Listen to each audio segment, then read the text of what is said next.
Nggak boleh ada perasaan itu. Karena perasaan itu yang menghancurkan manusia. Masih ingat ketika Abu Bakar yang begitu mulianya minta doa sama Nabi SAW. Doanya adalah pengakuan dosa. Ini Abu Bakar. Maka hilangkan dari diri kita ujub, jemaah. Kita kayaknya nggak akan bisa mencapai tingkatnya Abu Bakar. Tingkatnya para sahabat nggak akan pernah mencapai mereka. Apalagi tingkatan Abu Bakar. Ini Abu Bakar minta doa sama Nabi SAW. Qul kata Nabi SAW. Katakan Abu Bakar. Allahumma inni zalamtu nafsi zulman katsira. Katakan.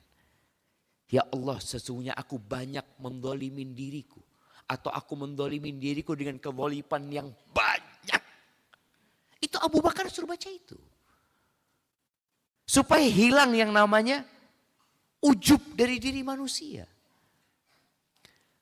Ketika orang banyak dosanya aja masih ujub, apalagi yang gak berbuat dosa. Dan ujub itu menggugurkan amalan. Apa gunanya antum beramal? Apa gunanya haji? Apa gunanya puasa? Kalau ternyata kita habis gitu jadi ujub. Makanya subhanallah, habis Ramadan kita berbuat dosa enggak? Dosa. Kayaknya enggak, anak setia. Aduh. Ini orang enggak kenal sama dosa ketika dia mulai merasa, apa sih? Ada seorang yang bertanya kepada anak. Ustaz, anak ini dulu pelaku riba, Ustaz. Setelah anak hijrah, anak sudah meninggalkan riba itu, Ustaz. Kok anak masih mengalami ya ujian-ujian yang berat. Padahal anak sudah berhenti melakukan riba. Anak ngomong sama dia. Boleh jadi karena pengaruh dosa masa lalu. Tapi apakah antum berhenti berbuat dosa? Apakah dosa antum hanya riba? Kemudian fokus dengan riba. Tiap hari Rasul Sallallahu Alaihi Wasallam beristighfar mohon ampun kepada Allah. Dan beliau mengatakan kepada para sahabatnya, ya ayyuhan nas, wahai umat manusia, tubu ilallah wastaghfiru. Kalian bertobatlah kepada Allah dan beristighfar mohon ampun kepada Allah. Fa inni, beliau mengatakan sesungguhnya aku, bukan orang lain. Nabi SAW tidak menyebutkan sahabat-sahabat yang lain. Tidak menyebutkan nabi-nabi yang lain. Beliau menyebutkan dirinya sendiri. Fa inni atubu ilallah wa astaghfiru sab'ina marra fi kulli yum. Atau fi kulli yum sab'ina marra.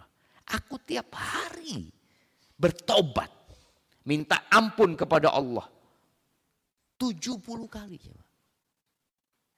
Maka kadang-kala kita merasa dosa kita sudah selesai. Aku sudah, aku enggak lagi berbuat dosa. Boleh jadi perasaan itulah dosanya. Merasa sudah enggak punya dosa. Udah selesai dosa anak. Maka Allah adakan tadi musim-musim kebaikan.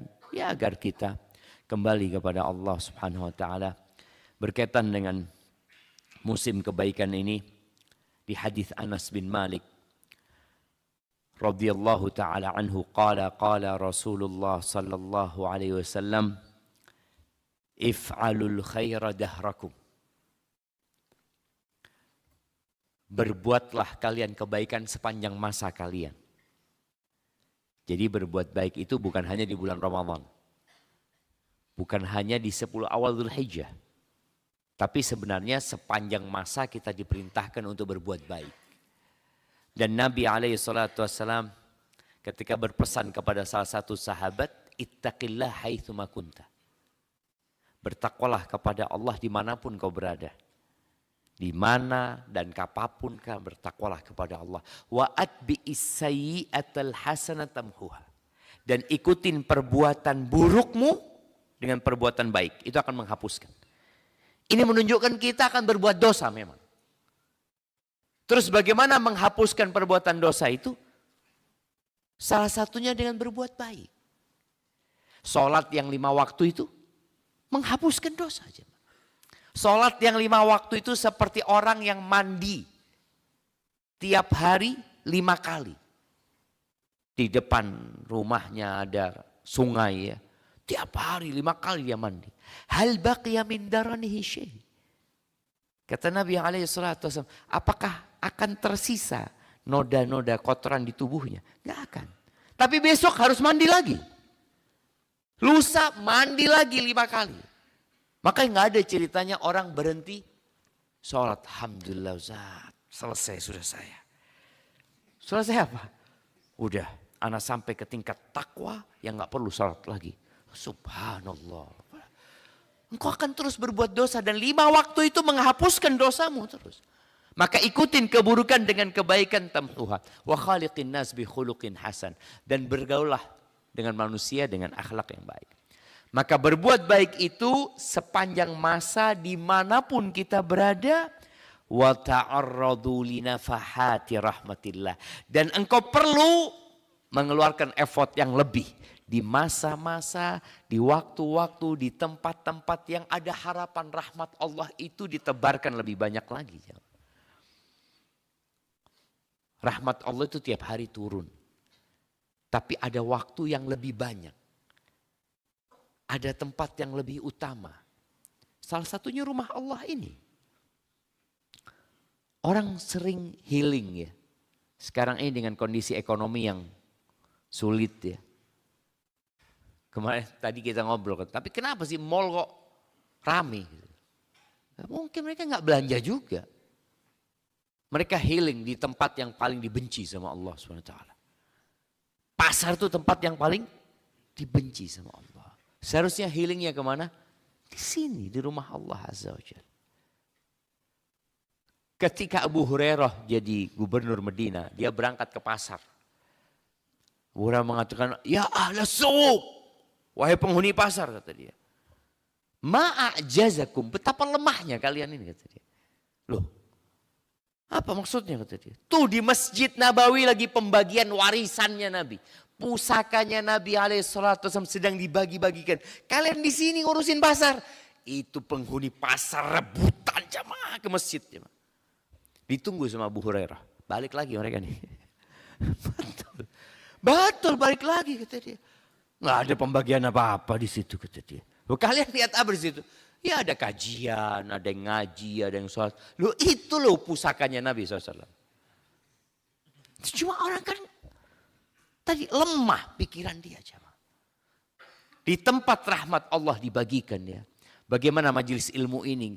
Nabi SAW mengatakan, wa majtama'a qaumun fi baitin min buyutillah. Tidaklah satu kaum yang duduk di salah satu rumah Allah Azza wa Jal. Yatluna kitab Allah. Mereka membaca kitab Allah. Wa yatadarasuna fima bainahum. Mereka kaji di antara mereka. Illa nazalat alaihimus sakinah. Wa ghasyiyathumur rahmah. Melainkan sakinah itu akan turun. Dan rahmat Allah akan meliputi semuanya. Dan ketika pulang orang dari masjid. Setelah kajian. Dikatakan apa kepada mereka? Qumu maghfuran lakum. Kalian pulang sana diampuni dosa-dosa kalian. Lagi-lagi pengampunan dosa. Pulang dari masjid diampuni dosa. Kita emang banyak dosanya Ustaz? Iya. Banyak dosanya. Kullu bani Adam khata. Kita berbuat dosa. Makanya tadi ada tempat, ada masa yang kita perlu ya supaya kena rahmat Allah Azza wa Jalla. Lalu dikatakan fa inna lillahi nafahatin min rahmati. Allah memiliki ya hembusan-hembusan rahmat yang dibagikan kepada hambanya. Yusibu biha man yasha min ibadih. Yang Allah timpakan kepada hamba Allah yang Allah kehendaki. Wasalullaha ayyastura auratikum. Nih pesan Nabi SAW. Dalam proses kalian berbuat baik itu, kalian perlu punya permohonan sama Allah. Minta apa? Minta kepada Allah supaya ditutupi aib-aib kalian. Wallah jamaah. Kalau Allah tidak tutupi aib-aib kita, antum gak akan dengar kajian ana. Dan antum gak akan duduk bersama saudara-saudara antum. Gak bakalan. Kalau Allah nggak tutupin aib kita. Karena memang orang berbuat dosa itu selalu sembunyi-sembunyi. Boleh jadi dosa kita di hati kita aja. Hasut, ya. Buruk sangka. Orang nggak tahu.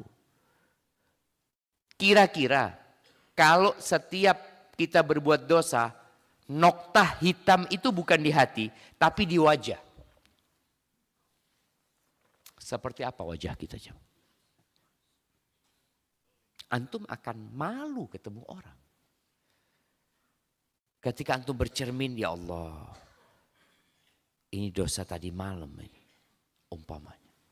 Oh, ini dosa kemarin, ini dosa 7 hari yang lalu, ini dosa. Gimana kalau sehari kita berulang kali berbuat dosa? Maka doa yang disuruh minta sama Nabi SAW, mintalah kepada Allah supaya aib-aib kalian, kekurangan-kekurangan ditutup sama Allah Azza wa Jalla. Wa ayyu ammina rawatikum, dan agar Allah menenangkan rasa takut kita, memberikan kepada kita rasa aman. Ini hadis riwayatkan Imam Tabrani. Ahibati fillah, berkaitan dengan 10 awal Dzulhijjah ini. Ya, semoga paling enggak status kita berubah ya. Status berkaitan dengan 10 awal Dzulhijjah. Dan bagi orang yang punya kelebihan harta, coba antum sewa papan reklame itu. Sekedar mengingatkan orang, jemaah. Ad-dalu 'alal khairi kafa'ili.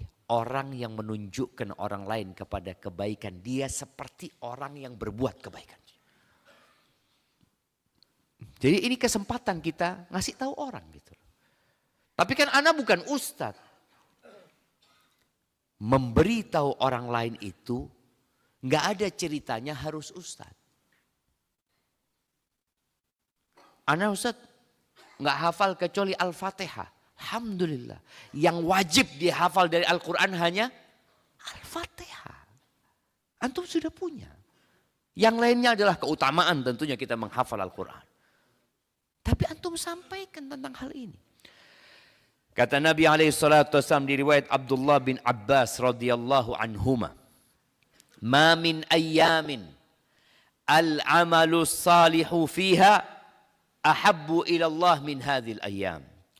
Tidak ada hari-hari, tidak ada hari-hari sepanjang masa yang beramal soleh di dalamnya, di hari-hari itu lebih dicintai Allah daripada beramal soleh di hari-hari ini.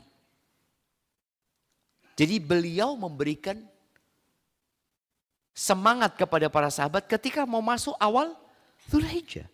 Atau ketika sudah di awal Dzulhijjah. Beliau mengatakan tidak ada hari-hari yang beramal soleh di dalamnya lebih dicintai Allah. Di riwayat lain dikatakan afdal, lebih utama, lebih mulia daripada hari-hari ini. Ya, 10 awal Dzulhijjah. Qalu ya Rasulullah. Kita lihat ya, sahabat Nabi itu memang semangatnya. Kalau bicara membandingkan amalan, mereka selalu ingin yang terbaik. Maka pertanyaan mereka itu selalu indah. Ayyul amali khair. Amalan apa yang paling baik? Siapa orang yang paling, semuanya paling yang ditanya. Antum nanti ketika berangkat ke pasar mau beli kurban, apa yang antum tanya? Mana yang paling murah? Sama paling juga Ustaz, cuma yang paling bagus lah tanya seperti itu. Mana yang paling bagus gitu? Itu. Oh Masya Allah bagus ya. Terus yang paling murah mana? Tetap aja dia cari yang paling. Nah para sahabat tanya pertanyaan itu ingin jadi yang terbaik. Kenapa? Karena hidup ini liyabluwakum ayyukum ahsanu amala. Untuk menguji siapa di antara kalian yang paling baik amalannya. Maka usahakan bertanya itu memang yang paling. Lebih baik mana? Jadi pertanyaan ini sudah pertanyaan orang yang menuju ya menuju ke surga Allah dengan menginginkan derajat yang lebih tinggi. Tapi kalau pertanyaannya masih, Ustaz, ini boleh apa enggak boleh, Ustaz? Iya, dia masih awal. Karena memang kalau bicara awal itu orang harus tahu halal haram. Mana perintah, mana larangan. Tapi setelah itu pertanyaannya akan naik. Di antara dua ini mana yang lebih utama? Dia sudah ingin lebih. Dan Nabi SAW mengatakan tadi nggak ada hari-hari yang beramal soleh di dalamnya lebih dicintai Allah daripada hari-hari ini. Di sini sahabat langsung tanya, ya Rasulullah, walal jihad fi sabilillah. Jihad di jalan Allah itu tidak bisa menandingi beramal soleh. Artinya beramal soleh amalan apa aja di 10 awal Dzulhijjah. Nggak jihad dia. Nggak bisa ditandingi sama jihad. Qala walal jihad. Karena para sahabat memahami bahwasanya jihad fi sabilillah adalah dzirwatu sanamil Islam. Puncak dari amalan itu jihad. Karena dia mengorbankan apa? Harta, nyawanya, pulang cacat. Antum kalau tahu sahabat Nabi, jangan dipikir seperti antum yang gagah, bagus kulitnya. Khalid bin Walid tubuhnya semua bekas luka. Bekas luka jemaah. Sa'ad bin Abi Waqqas, Talha bin Ubaidillah, luka semua tubuhnya. Bahkan Talha bin Ubaidillah habis jari-jarinya jemaah. Dan itulah jihad fisabilillah. Mereka harus mengorbankan. Sebagian sahabat Nabi sampai ompong. Bagaimana salah satu sahabat Nabi matanya jatuh ketika jihad fisabilillah. Ada yang harus pincang seumur hidup. Kata Nabi SAW, walal jihad fisabilillah. Jihad di jalan Allah nggak bisa menandingi beramal soleh di 10 awal Dzulhijjah. Illa rajulun. Kecuali satu kondisi. Seorang laki-laki kharaja bi nafsihi wa malihi. Dia keluar meninggalkan rumahnya menuju ke medan jihad dengan jiwa dan hartanya, thumma lam yarji min dzalika bi syai'. Kemudian enggak ada yang pulang ke rumahnya. Rawahul Bukhari. Artinya kalau pulang cacat, kalau pulang kehilangan matanya, pulang dengan kaki yang harus diamputasi, tetap beramal soleh di awal Dzulhijjah lebih utama. Tapi siapa yang bisa menggambarkan pahala jihad sih? Seperti apa? Seperti amalan apa jihad ini jemaah? Jemaah, siapa yang mau nyebutin? Artinya kalau bicara jihad bisa dibandingkan amalan apa yang sebanding dengan jihad. Ya. Ada hadis, Ustaz, anak pernah dengar. Apa hadis? As-sa'i 'alal armalati wal miskin kal mujahid fi sabilillah. Orang yang membiayai hidup, menanggung hidupnya janda dan orang miskin. Itu seperti mujahid fi sabilillah. Ya. Atau seperti orang yang bangun sholat terus dan orang yang berpuasa tidak berhenti. Ya, itu ada hadisnya. Tapi ingat, jangan dinikahi jandanya. Kenapa? Kalau antum nikahi, nggak jadi janda. Kan pahalanya itu buat yang menanggung hidupnya janda. Kalau sudah antum nikahi, ya istri antum wajib kasih makan dia. Tapi kalau ada janda di kampung, ya ini anak ingin kita memperhatikan. Wallah jemaah perhatikan, itu pahalanya besar sekali. Antum kasih biaya hidup ya. Tiap bulan mungkin antum punya duit 500.000, kirim. Ini 1 juta. Itu seperti mujahid fisabilillah jemaah. Kenapa? Karena antum membiayai hidupnya orang terus-terusan sampai antum mati antum biayain itu orang. Sedangkan antum nggak dapat manfaat apa-apa. Kalau dinikahi sama antum, ya antum dilayani sama dia apa. Nggak ada, pahala itu untuk yang menanggung. Karena sekali lagi ketika dinikahin sudah jadi istri antum. Rasul SAW pernah ditanya oleh seorang sahabat. Nih, pertanyaan sahabat. Dullani ala amalin ya'dilul jihad. Tunjukkan kepada aku amalan yang sebanding dengan jihad. Apa kata Nabi SAW? La ajid. Aku enggak mendapatkan amalan yang sebanding dengan jihad. Ya adalah amalan seperti tadi mengurusin janda, membiayai hidupnya janda ya. Tapi kata Nabi SAW, aku enggak mendapatin yang benar-benar sebanding dengan jihad itu. Aku enggak dapatin. Terus kata Nabi SAW, hal tastati. Orang ini kadang-kala berpikir, masa enggak ada gitu. Nabi memberikan perumpamaan buat orang ini. Bisakah engkau ketika mujahid itu keluar dari rumahnya menuju ke medan perang. Boleh jadi di medan perang dia 4 bulan, 6 bulan, mungkin setahun dia meninggalkan keluarganya. Ketika mujahid itu keluar, engkau masuk ke masjidmu. Kemudian engkau sholat, gak berhenti. Dan engkau puasa gak berbuka. Bayangin.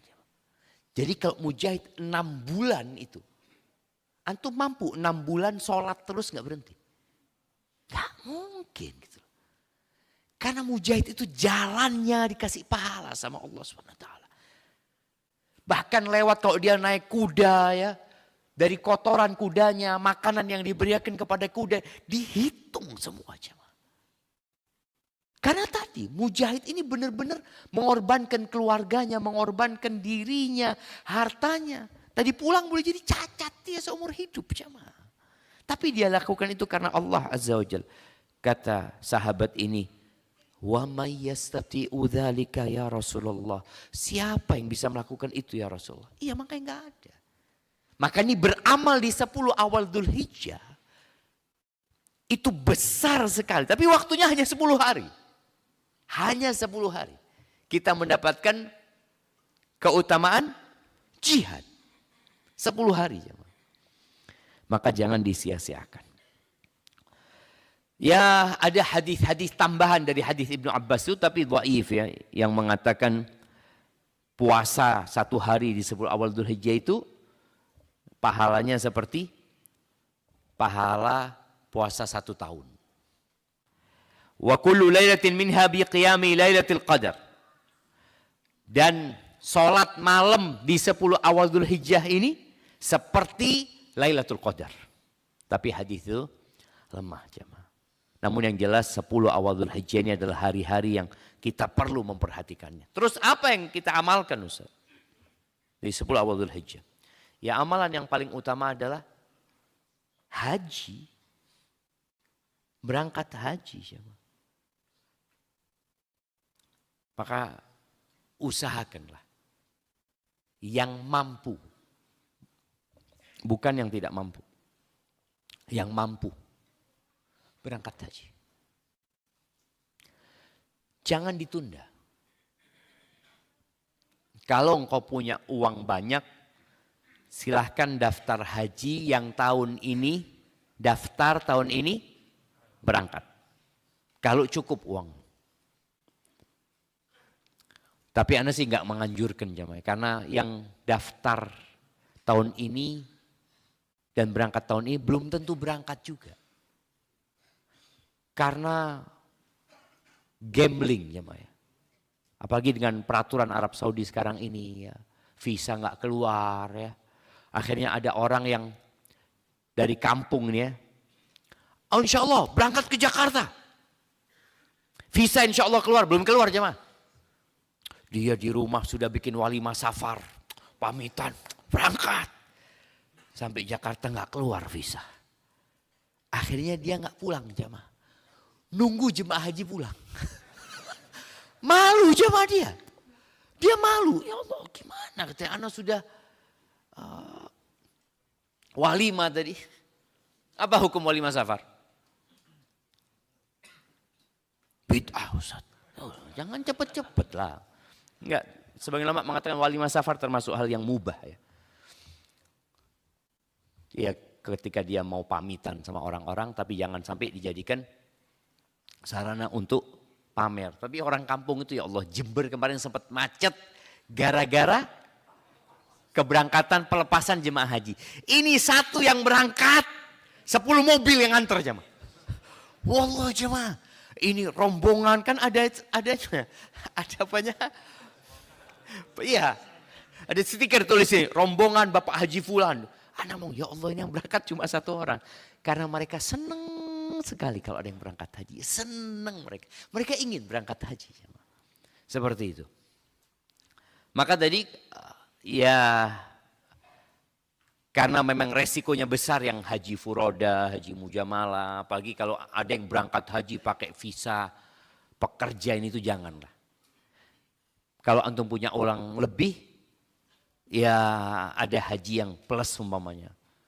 Mahal Ustaz. Iya memang mahal. Makanya bagi yang mampu. Yang tidak mampu alhamdulillah. Ada haji reguler. Berapa tahun nunggunya? 20 tahun. Ya enggak apa-apa cuma. Kalau ditakdirkan antum berangkat, antum berangkat. Insya Allah selama 20 tahun itu antum dapat pahala niat antum ya. Aku mau berangkat haji ya Allah. Cuma memang panggilannya belum ya Allah. Ketika ngelihat orang-orang berangkat haji antum ya Allah. Aku udah daftar ya Allah.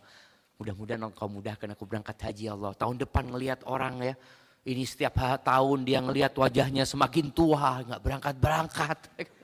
Ya sudah insya Allah pahala niatnya ditulis.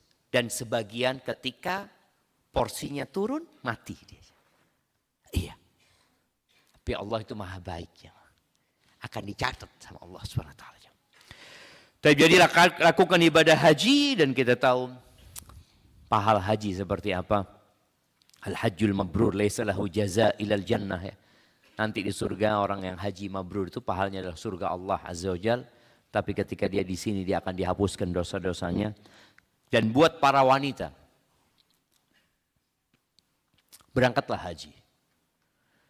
Karena haji itu jihadnya perempuan. Ketika para wanita bertanya kepada Nabi SAW, Ya Rasulullah, nara al-jihada afdal al-amal. Wahai Rasulullah, kami melihat jihad ini amal yang paling afdal. Sekali lagi, ketemu kita hadis-hadis sahabat itu tanya yang afdal-afdal. Maka kita perlu sampaikan ke orang itu tentang yang afdal jemaah. Ana masih sedih ya ketika datang ke masjid ya. Soft pertama kosong, itu orang duduk di belakang jemaah. Ana ya Allah kesian ya, padahal mereka datang awal. Kalau mereka tahu fadilah di soft pertama, mereka akan berlomba-lomba. Tapi ini enggak. Nanti pas komat ya, mereka jalannya pelan-pelan juga. Ketika depan ada yang kosong, fadal, fadal. Orang lain disuruh maju lagi. Ya Allah. Enggak tahu apa karena mereka merasa enggak, anak sudah cukup saat. Enggak boleh tamak dalam pahala. Enggak apa-apa urusan pahala kita harus tamak. Urusan harta yang kita enggak boleh rakus ya. Maka tadi ini para sahabat wanita mengatakan, ya Rasulullah kami melihat jihadnya amal yang paling afdal. Afala nujahid. Kenapa kita perempuan-perempuan enggak berangkat jihad aja? Untuk mendapatkan fadilah jihad tadi. Apa kata Nabi SAW? Lakunna jihadun la qitala fi. Bagi kalian ada jihad yang tidak ada perang di dalamnya. Haji mabrur. Memang berat buat wanita, haji itu berat. Anak kalau sudah berangkat haji, ya Ustadz ini berangkat haji, mudah-mudahan diterima sama Allah. Kenapa anak katakan seperti itu? Berangkat hajinya Ustadz itu berat. Karena dia berangkat haji sebagai petugas. Dan berangkat haji lagi sebagai petugas lagi. Tapi kalau jamaah berangkat haji dari mana? Dari hatinya. Dia nabung. Dia ingin berangkat haji. Maka orang yang berangkat haji sering itu ya mau gak mau dia harus tata hatinya. Agar benar-benar ikhlas lillahi ta'ala. Perempuan ini kalau di kamar mandi biasanya lama. Dan gak seperti laki-laki. Laki-laki itu, mamanya ketika di Arafah, ketika di Muzdalifah, kondisinya macet ini itu. Laki-laki kalau mau kencing kemana? Lihat batu apa ini itu sudah ke sana. Perempuan enggak. Dia butuh tempat khusus seperti itu. Kemudian ketika ngantri di kamar mandi. Wallah panjangnya. Satu kamar mandi 20 orang. Kadang-kadang nunggu sampai 1 jam. Kita nunggu 1 jam. Sebagian emak-emak itu ngomong, Ustadz, suaminya sampai datang kan. Ustadz, bisa enggak Ustadz? Ini suaminya orang kaya jemaah. Bisa enggak Ustadz? Ana bikin aja kamar mandi sini Ustadz. Ini bikin kamar mandi di Mina enggak ada bikin kamar mandi. Tempatnya ya itu sudah. Perjuangannya di sana. Dan emak-emak ini sibuk kadang-kala nyuci-nyuci ya. Bapak-bapak nggak ada cuci baju ihramnya kayak gitu. Mau coklat mau apa bismillah sudah. Mama enggak. Dia sibuk dengan wajahnya kadang-kala berdebu. Makanya ketika Allah membanggakan hamba-hambanya di Arafah itu. Mengatakan kepada para malaikatnya, undur ila ibadi. Lihat kalian hamba-hambaku itu. Atauni syu'than ghubran. Mereka datang kepadaku dengan debu. Yang berada di wajahnya, rambut yang kumuh atau dekil mereka jemaah. Mereka datang kepada aku. Ya memang seperti itu haji. Penuh perjuangan. Maka kata Nabi SAW, bagi kalian para wanita jihad yang gak ada perang di dalamnya. Haji mampu. Ya, tapi harus terima kayak gitu haji. Kadangkala kita naik bus. Sampaikan jamaah insya Allah kita busnya VVIP. Tahu-tahu busnya gak boleh masuk ke tenda jamaah. Jalan kaki jamaah. Berapa kilo? 10 kilo jalan kaki. 10 kilo. Maka yang mau berangkat haji ini ibadah harta dan ibadah fisik. Ya. Makanya orang yang nggak bisa naik kendaraan, orang yang sudah pakai kursi roda udah nggak wajib dia berangkat haji. Karena sebenarnya dia fisiknya sudah tidak mampu. Dia membutuhkan orang lain. Bukan berarti nggak boleh ya, tapi sudah dia nggak mampu memang. Kemampuan dia harus dengan orang lain. Kadang-kala harus berjalan. Subhanallah, anak ketemu dengan salah satu jamaah ya. Sudah tua dia. Ketemu di Masjidil Haram. Masya Allah, mana kabar antum? Ustaz, doakan Ustaz. Anak jalan Ustaz, 15 kilo Ustaz kata dia. Mau gimana? Busnya gak bisa masuk. Antum mau marah sama travelnya. Ini travel gak benar kata dia. Jangan ngomong travel, berangkat antum ke Mekah. Sudah. Jangan nunggu di Arafah ya enggak. Saya akan tunggu sampai busnya datang. Tunggu gimana? Busnya gak boleh masuk. Antum mau nunggu orang ada di Mina, udah lempar jumrah, antum nunggu bisisan. Gak ada, harus berjuang. Sampai melepuh kakinya sebagian jamaah. Maka perjuangan siapkan secara fisik. Dan mukmin ya, jadilah mukmin yang kuat. Jamaah. Maka tadi, bagi wanita punya rizki, engkau punya emas yang numpuk. Apakah suami wajib memberangkatkan istrinya haji?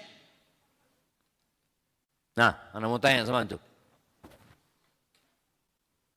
Suami yang kaya, apakah wajib memberangkatkan istrinya? Kok bisa wajib? Ke dia kan, istrinya nggak mampu. Kan wajib buat tiap orang, bukan orang lain gitu. Anak yang kaya, apakah wajib memberangkatkan orang tuanya haji? Yang wajib dia apa orang tuanya? Orang tuanya wajib apa enggak? Kalau enggak mampu enggak wajib orang tuanya. Istri kalau enggak mampu wajib enggak? Enggak wajib dia. Termasuk kebaikan suami memberangkatkan istrinya haji. Sampai para ulama membicarakan, kalau dikasih uang sama orang tua, dikasih uang sama anaknya, apakah wajib dia menerima untuk berangkat haji ya? Kan ada orang ngasih uang untuk berangkat haji, bukan ngasih uang. Kalau dia ngasih berbagi sama orang tua apa, ya fadol. Orang tuanya jadi mampu, kemudian dia mau berangkat haji silahkan. Berarti dengan uangnya dia, bukan dengan uang anaknya. Jadi kalau orang tua dikasih uang, ayah aku punya rezeki ayah, fadl ya. Kasih orang tuanya 500 juta. Itu jadi milik orang tuanya. Jadi dia wajib berangkat haji. Tapi kalau dia didaftarkan haji, diberangkatkan sama orang lain. Apakah jadi wajib buat dia? Di sini ada khilaf di antara para ulama. Karena boleh jadi utang budi buat dia sama orang itu. Jadi beban buat dia. Ya, tapi antum kalau diberangkatkan haji, berangkat atau enggak? Berangkat lah. Iya. Tapi bukan berarti antum wajib ketika tidak mampu tadi. Ya nanti antum bahas lagi, tanya sama Ustaz, apakah wajib suami memberangkatkan istrinya? Wajib apa enggak? Bagi yang mampu iya. Tapi bukan memberangkatkan orang lain jemaah.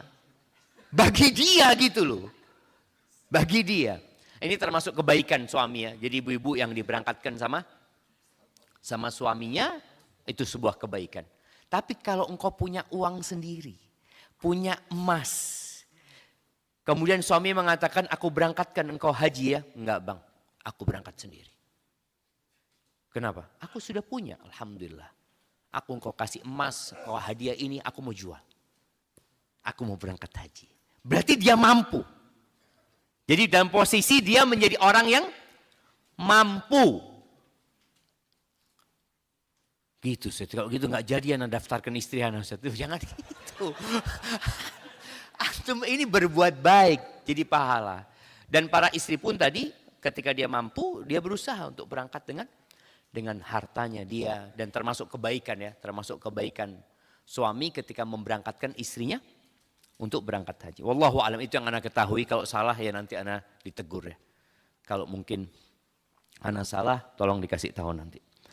Baik, ya haji, amalan yang perlu kita lakukan. Yang kedua, puasa. Puasa bukan hanya tanggal 9 Arafah. Karena Nabi SAW menyebutkan amal soleh. Jadi di 10 hari ini semua amal soleh yang bisa kita kerjakan. Salah satunya puasa. Dan kita masih dengar hadis tentang fadilah puasa. Semua amal manusia itu perhitungannya sudah ditetapkan buat manusia itu. Kecuali puasa. Fa innahu li wa ana ajzi bihi. Kata Allah Azza wa Jalla dalam hadis qudsi, sesungguhnya puasa itu milikku dan aku yang akan kasih pahala khusus buat dia. Haji udah ketahuan pahalanya. Sodako udah ketahuan pahalanya. Puasa Allah yang menetapkan pahalanya. Berapa mau dikasih sama Allah Subhanahu wa taala itu terserah Allah. Maka berusahalah puasa. Kalau bisa puasa 9 hari. Puasa 9 hari. Tapi nggak harus, ingat ya, nggak harus. Ana mau puasa Arafah aja silahkan. Ana mau puasa 9 hari itu puasa Daud. Maksudnya sehari puasa, sehari enggak. Jadi dia dapat, ya Ana dapat 5 hari lah puasa umumnya seperti itu. Enggak apa-apa. Tapi yang mau full pun enggak ada masalah karena memang ini hari-hari yang mulia untuk beramal soleh. Khusus untuk puasa Arafah, pahalanya apa? Dihapuskan dosa tahun lalu dan yang akan datang. Masya Allah. Pahalanya penghapusan dosa lagi jemaah. Ahibati fillah. Memperbanyak sholat malam. Yang ketiga. Perbanyak sholat malam di 10 awal Dzulhijjah. Karena tadi ini sudah hari-hari mulia. Sudah apa saja amalan yang bisa dikerjakan. Sa'id bin Jubair. Yang meriwayatkan hadis tadi. Hadis Abdullah bin Abbas yang berkaitan dengan fadilah 10 awal Dzulhijjah. Dan Abdullah bin Abbas. Yang meriwayatkan hadis ini. Kalau masuk 10 awal Dzulhijjah. Mereka bersungguh-sungguh beribadah sampai nggak ada yang bisa nyaingin mereka. Antum manfaatkan memang. Kalau perlu cuti, cuti. Orang cuti untuk berlibur. Antum cuti untuk beribadah. Dapat cuti berapa hari dalam setahun jemaah? Berapa? 12 hari. Kalau tambah Ahad, Sabtu lebih banyak lagi. Seperti itu. Ambillah. Boleh nggak iktikaf di 10 awal Dzulhijjah? Jemaah. Boleh. Masjid Ukhuwah ada kena iktikaf nggak? Boleh iktikaf jamaah. Boleh. Jadi iktikaf itu nggak harus dikoordinir ya. Oh, pengumuman, pendaftaran iktikaf nggak usah. Tapi dibuka nggak malam di sini? Ditutup juga. Boleh nggak? Mungkin itu perlu diumumkan jamaah. Kita fadl, masjid kita terbuka. 10 awal Dzulhijjah 24 jam masjid Ukhuwah. Seperti itu.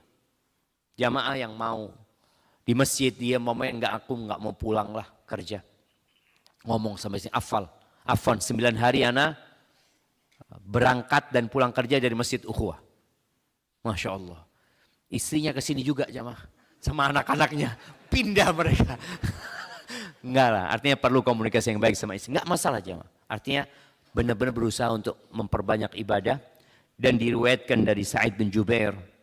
Dia mengatakan, la tudfi'u surujakum layalil ashr. Kalian jangan matikan lampu kalian di 10 awal Dzulhijjah. Jangan dimatikan. Artinya hidupkan malam kalian dengan beribadah kepada Allah Azza wa Jalla. Kemudian memperbanyak takbir, ini zikir ya, memperbanyak takbir, tahmid, tahlil. Karena Allah Azza wa Jal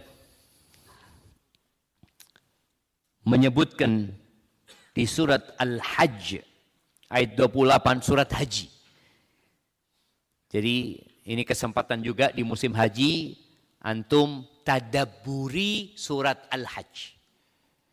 Tadabburi, antum bacakan selalu baca, tapi tadabburi surat Al-Hajj ini. Ada apa sih di surat haji ini? Allah menyebutkan wa yadhkuru ismallah fi ayyamin ma'lumat, dan mereka menyebut nama-nama Allah, berzikir di hari-hari yang sudah dimaklumi. Para jumhur ulama menyebutkan adalah 10 awal Dzulhijjah, hari-hari yang dimaklumi itu. Kemudian jamaah rahimakumullah, apakah ada zikir khusus? Ya, di 10 awal Dzulhijjah ini, di hadis Abdullah bin Umar radhiyallahu anhuma, dari Nabi alaihi salatu wasallam, beliau bersabda, "Ma min ayyamin a'zamu 'indallah." Tidak ada hari-hari yang lebih agung di sisi Allah. Nggak ada. Wala ahabbu ilaihil amal fihinna. Dan lebih dicintai Allah beramal di hari-hari itu min hadhil ayyamil ashr, daripada beramal di 10 awal Dzulhijjah ini. Fa'akthiru fihinna, maka perbanyak, kata Nabi SAW di hari-hari itu, minat tahlili wat takbiri wat tahmid.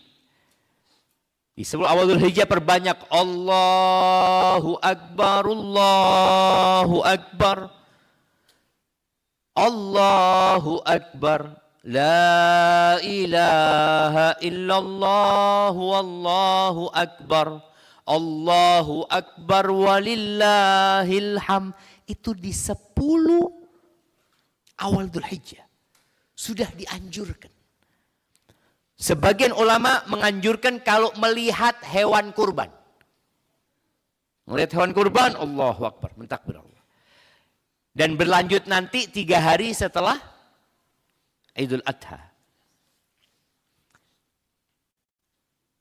Ana di Idul Fitri kemarin sempat berlibur sama keluarga, sholat di satu masjid.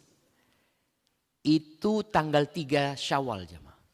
Takbiran mereka setiap selesai sholat jemaah. Ana ngomong subhanallah. Ana tanya, iya memang di sini biasa seperti Idul Adha. Loh, kok seperti Idul Adha takbirnya? Padahal Idul Fitri selesai di selesai sholat Idul Fitri gitu. Cuma mungkin tadi ilmu yang nggak nyampe. Tapi kalau untuk Idul Adha ini dimulai memperbanyak takbir sejak awal Dzulhijjah jemaah. Dan Imam Bukhari meriwayatkan dari Abdullah bin Umar dan Abu Hurairah radhiyallahu anhuma bahwa orang ini kana yakhrujan, Abu Hurairah dan Ibnu Umar kana yakhrujani ila suq fi ayyamil ashr. Di 10 awal Dzulhijjah, 2 orang ini biasa berangkat ke pasar. Ngapain? Yukabbirani, untuk bertakbir saja. Wa yukabbirun nas bitakbirihim. Dan orang-orang takbir mengikuti takbir 2 orang ini. Di pasar tuh ya. Jadi mulai awal Dzulhijjah, nggak apa-apa antum ke mall, bismillah. Betul, ngapain? Mau takbiran katanya. Tapi nggak usah pakai apa? Toa, nggak usah. Nggak usah pakai toa, sudah antum berangkat. Diutus 3 dari ukhuwah, takbir sana, pasar situ, pasar sana. Betul jemaah, banyak orang itu nggak ingat dengan amalan ini. Mereka nggak ingat. Apalagi namanya pasar. Ketika ngelihat antum takbir langsung HP-nya ditaruh.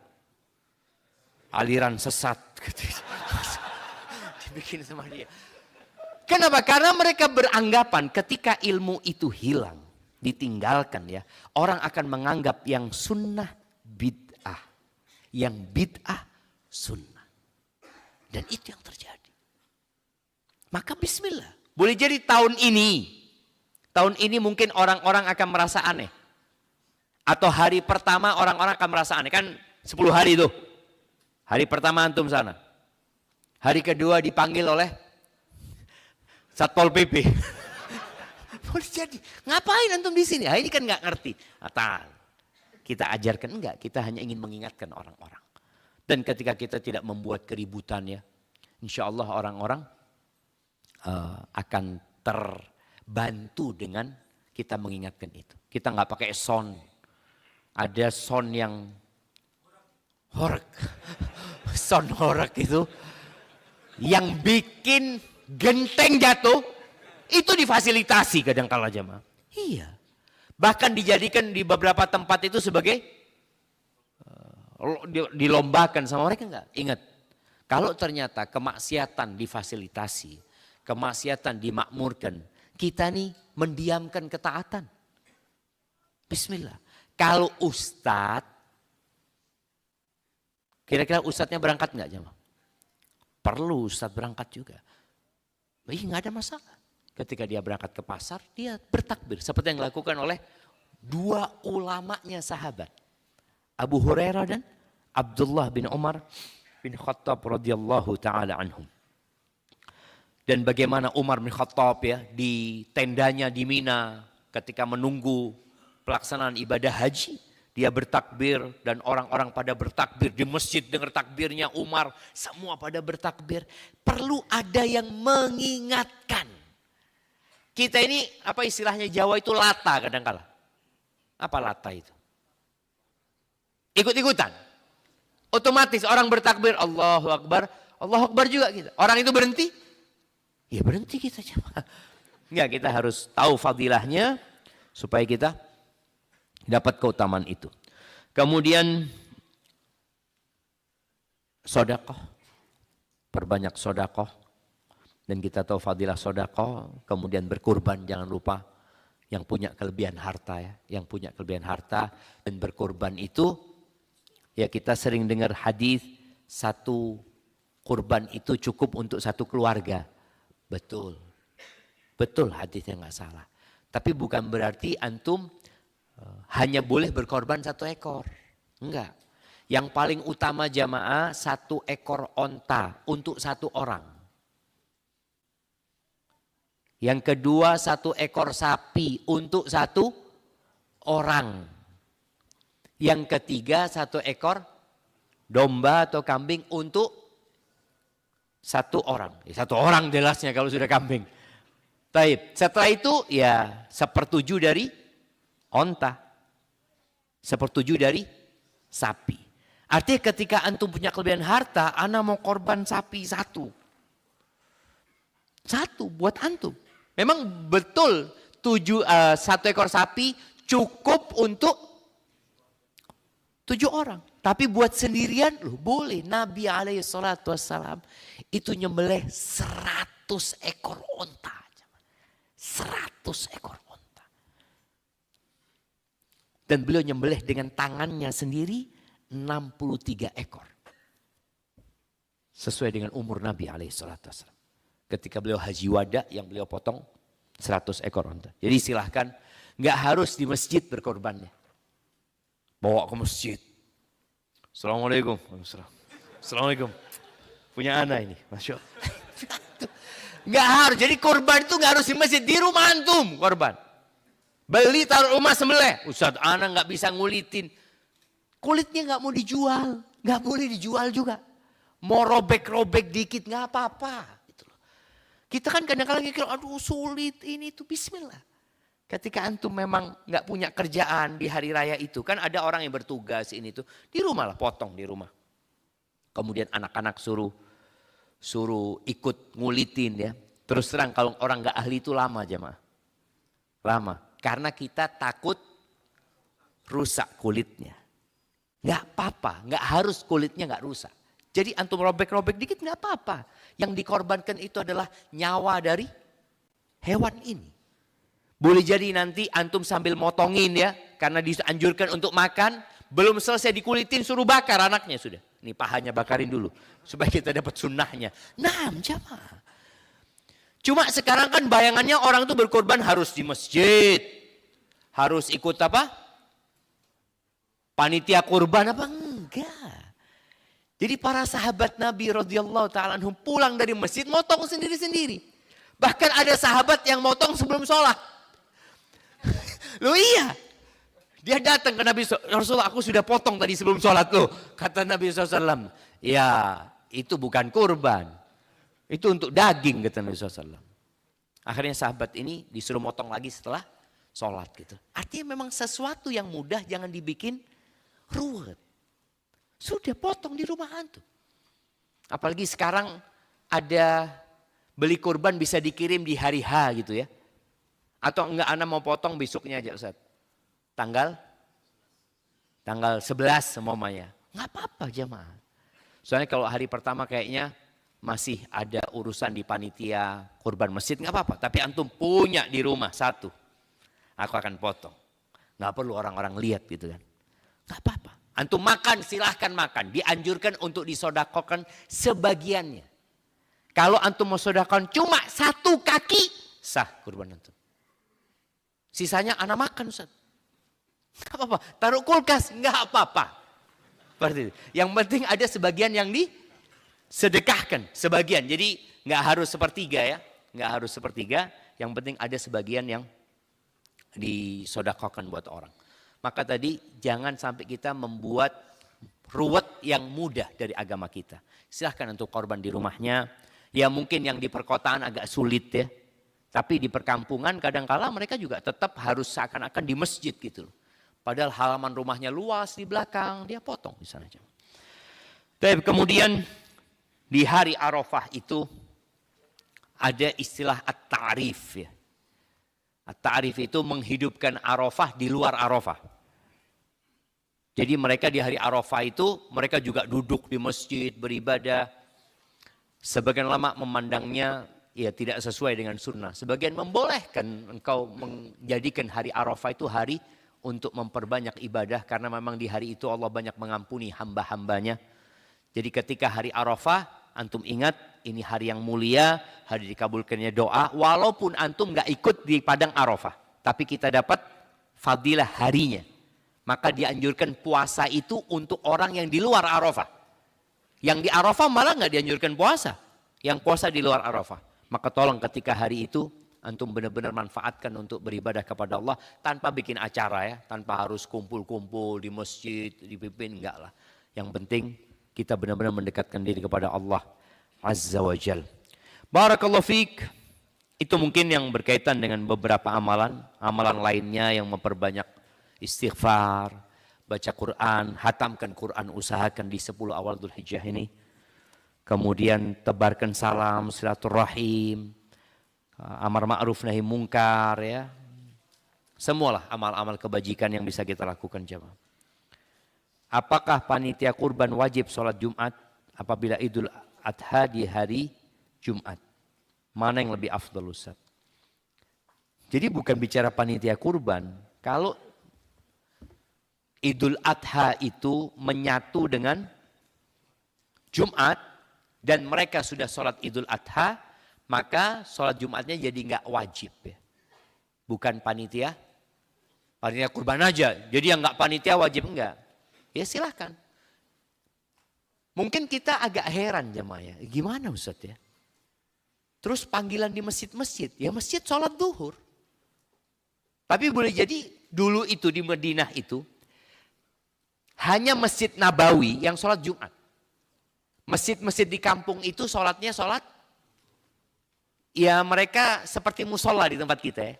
Seperti musola, ada sholat 5 waktu tapi nggak ada sholat Jumat. Ya mereka tetap ya seperti itu. Tapi ya ketika masjid ini memang jadi tujuan orang sholat Jumat, ya pihak masjid mungkin tetap mengadakan sholat Jumat. Karena boleh jadi ada orang-orang yang nggak ikut sholat Idul Adha ya, atau dia tetap mau sholat Jumat, maka silahkan sholat Jumat ya. Barakallahu fikum.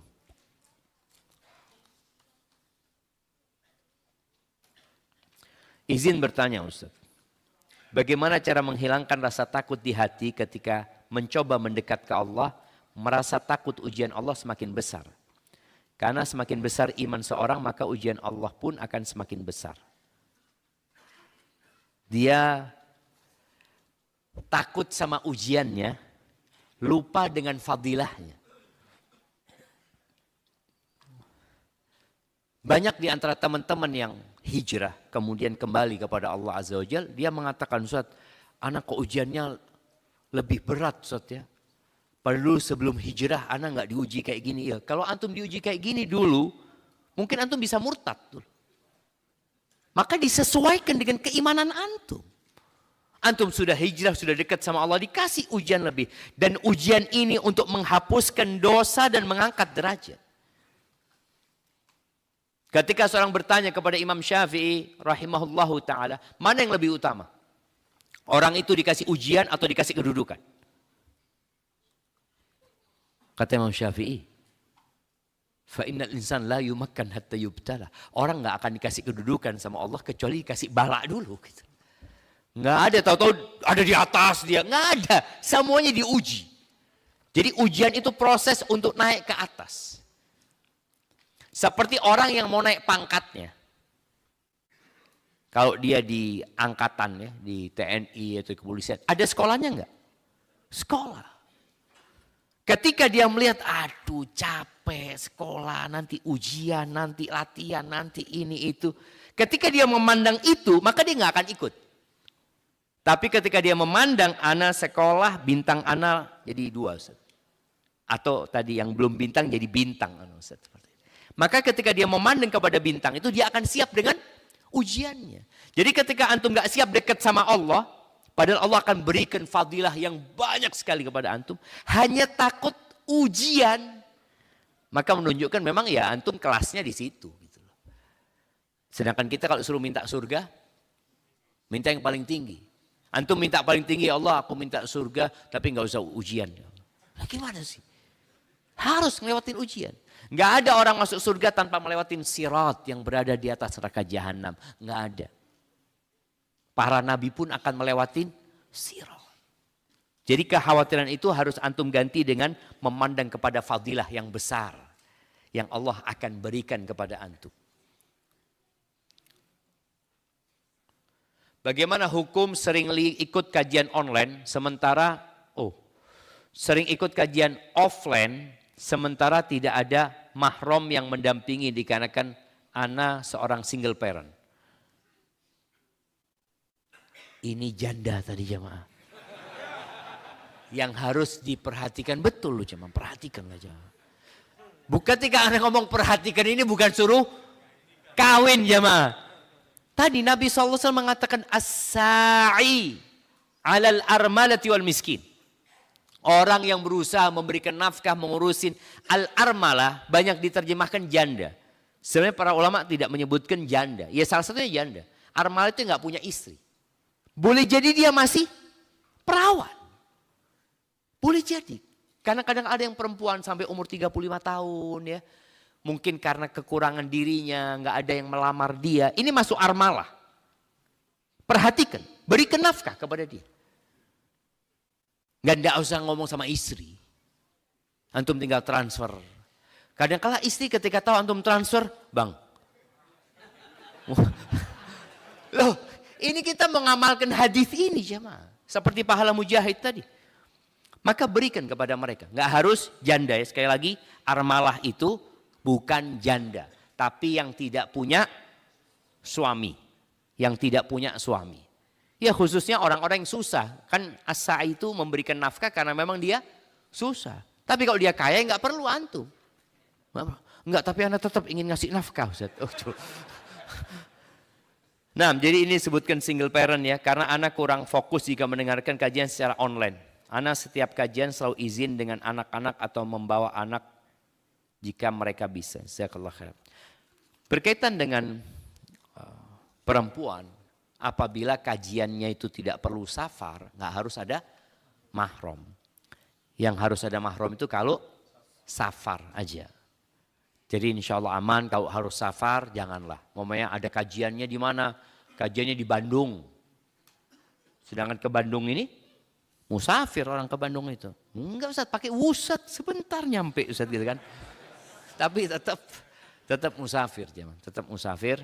Jadi jangan. Tadi kalau bicara nggak bisa fokus ya ada kajian-kajian di dekat-dekat rumah ya. Kemudian jangan sampai mendatangi kajian menelantarkan hak anak-anak. Tolong diperhatikan anak-anak ya. Karena engkau sebagai single parent tadi, ya pahalanya tentunya lebih besar jamaah ya. Orang yang ngurus anak sendiri dengan orang yang ngurus anak sama suami, beda pahalanya. Karena ajruki ala qadri nasabiki wa nafaqatiki. Pahalamu itu sesuai dengan kelelahan yang kau rasakan. Ada ibu yang harus jadi ART demi menghidupi anak-anaknya, harus susah hidupnya. Ya dia akan mendapatkan pahala sesuai dengan kelelahan dia. Ustadz, ternyata Allah masukkan hambanya ke surga itu bukan dari amal solehnya, tetapi adalah masukkan hambanya ke dalam surga karena rahmatnya Allah. Yang saya tanyakan, apa yang dimaksud rahmat? Ustaz, jazakallah khair, barakallahu fiik. Iya jemaah, amalan ini sebab, bukan pengganti surga. Jadi amalan ini, ya sebab aja Allah perintahkan kita beramal. Yang kita tunggu rahmat Allah. Allah merahmati kita, Allah masukkan kita ke surganya. Karena amalan kita yang kita amalkan di dunia ini, kalau ditimbang dengan nikmat mata yang Allah berikan, ya gak sebanding. Gitu. Semua fasilitas yang ada di diri kita itu dari Allah SWT. Dan Allah juga yang ngasih hidayah kita untuk beramal. Allah yang menggerakkan hati kita. Maka semua kembali kepada rahmat Allah SWT. Kalau bicara rahmat Allah, ya kasih sayang Allah kepada hambanya. Allah kasihan sama hambanya ini. Yang sudah capek, yang sudah lelah, yang sudah menangis memohon kepada Allah Azza wa Jal, yang sudah berjuang melewati banyak ujian, maka di sini kasih sayang Allah meliputinya, diampuni dosa-dosa orang ini kemudian dimasukkan ke surga. Apalagi tadi kita ini banyak dosanya. Barakallahu fikum.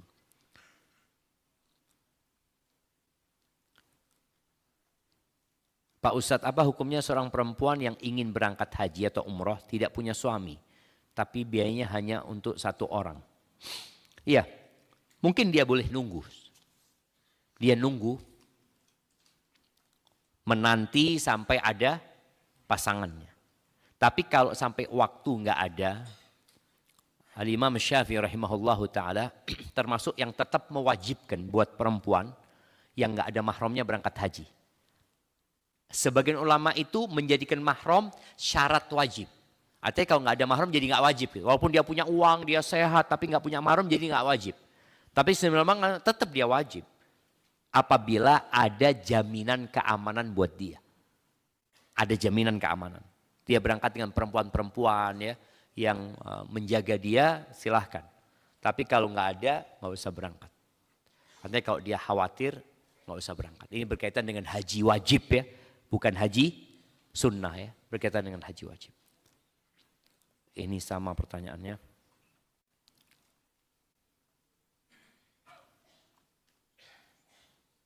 Masya Allah. Mertua ana punya 6 anak dari istri pertama. 2 anak dari istri kedua.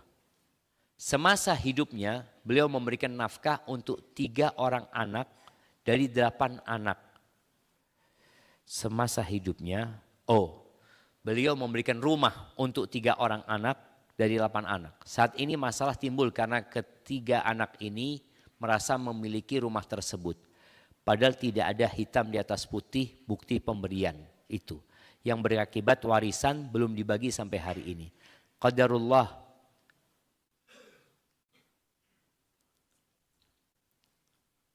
Dan istri yang baru ana dan istri yang mengenal sunnah di keluarga kita. Mohon nasihatnya Ustaz. Barakallahu fikum. Iya, berkaitan dengan hibah kepada anak. Itu harus semuanya dikasih. Dan pendapat yang kuat bahwasanya hibah kepada anak itu kalau ternyata di situ tidak disamaratakan, maka hibah itu batal, nggak sah. Ketika meninggal orang tua, ternyata ada anak-anak yang belum dikasih rumah umpamanya seperti itu, maka itu dimasukkan ke dalam warisan. Ini orang tua ya, jangan sampai melakukan kezaliman. Jangan sampai. Dan sampaikan dengan jelas kepada anak-anak itu. Kalau mau ngasih, nah ini bapak kasih engkau ya. Sekarang, karena engkau yang sudah nikah. Bapak kasih. Nanti adiknya bapak kasih lagi. Kalau ternyata bapak meninggal dunia, adik-adikmu belum bapak kasih rumah, ini rumah masuk warisan. Kasih penjelasan kepada anaknya. Kalau enggak akhirnya tadi silaturahim rusak. Nih kakak sama adik enggak bertegur sapa. Karena merasa bapaknya zalim. Nih kakak udah dapat rumah masih minta warisan lagi gitu loh. Padahal warisan itu mungkin enggak sebanyak nilai rumah tersebut. Enggak ada masalah kalau rumah itu nanti umpamanya udah rumah ini punya kakaknya tadi 1, 2, 3. Terus nanti ketika pembagian warisan ini dinilai juga. Kalau ternyata nilainya itu lebih dari bagian mereka, ya mereka nombok gitu. Mereka memberikan. Nah, kalau sekarang yang kenal sunnah baru yang bertanya ini, ya udah ajak mereka, yuk kita konsultasi ke ustadz. Jangan sampai kita makan haram. Karena memang Allah mengatakan tentang warisan, wa ta'kuluna turatsa aklan lamma. Kalian makan warisan itu ya lupa dengan halal haram. Jamaah, kalau antum bekerja keras berkeringat, terus ada yang mau ngambil hak antum, pantas antum mati-matian. Ini nemu. Warisan ini kan rezeki yang nemu, jemaah. Antum nggak pakai kerja, antum dapat. Maka jangan sampai itu mengantarkan kita ke neraka Allah Azza wa Jalla. Bulan ini seharusnya saya berangkat haji. Qadarullah saya pending karena suami baru 2 tahun daftar haji. Alhamdulillah dan insya Allah suami bisa tarik mahram di tahun 2028. Jadi 3 tahun lagi insya Allah bisa berangkat haji bersama. Suami saya belum ikut kajian sunnah. Sehingga kami ada perbedaan pendapat mengenai walimatus safar Ustaz. Suami ingin mengadakan walimatus safar. Kalau saya tidak, karena perbedaan pendapat ini suami berkata, ya udah kamu berangkat haji sendiri. Lalu saya jawab, alhamdulillah kalau gitu. Tahun depan saya berangkat. Saat apa hukumnya suami begitu? Dan kalau saya berangkat haji tanpa suami bagaimana? Enggak lah. Tadilah istri ini. Jamaah ada perkara-perkara ijtihadiyah. Yang ada ruang untuk berbeda di antara para ulama gitu. Maka tolong jangan sampai hal itu menyebabkan perpecahan. Apalagi antara suami sama istri. Masalah walimatus safar, Imam Nawawi rahimahullahu ta'ala. Dan banyak ulama mengatakan gak ada masalah. Yang penting jangan diyakini itu sebagai sesuatu yang rangkaian ibadah haji. Enggak. Walimah safar untuk melakukan perjalanan diundang ya. Bapak mau ini. Kadangkala kita lihat di masyarakat ini. Orang tuanya dimutasi ke Papua bikin walimah. Bapak mau ke Papua ini kerja. Mungkin baru 1 tahun lagi akan balik ya atau apa. Jadi ya. Wallahu a'lam. Kalau Anda condong bahwasanya walimatus safar termasuk hal yang mubah. Ya. Kembali kepada budaya, tradisi, adat istiadat bukan ibadah tersendiri. Karena memang ketika walimah safar itu nggak ngadain apa-apa. Apa sih yang diadakan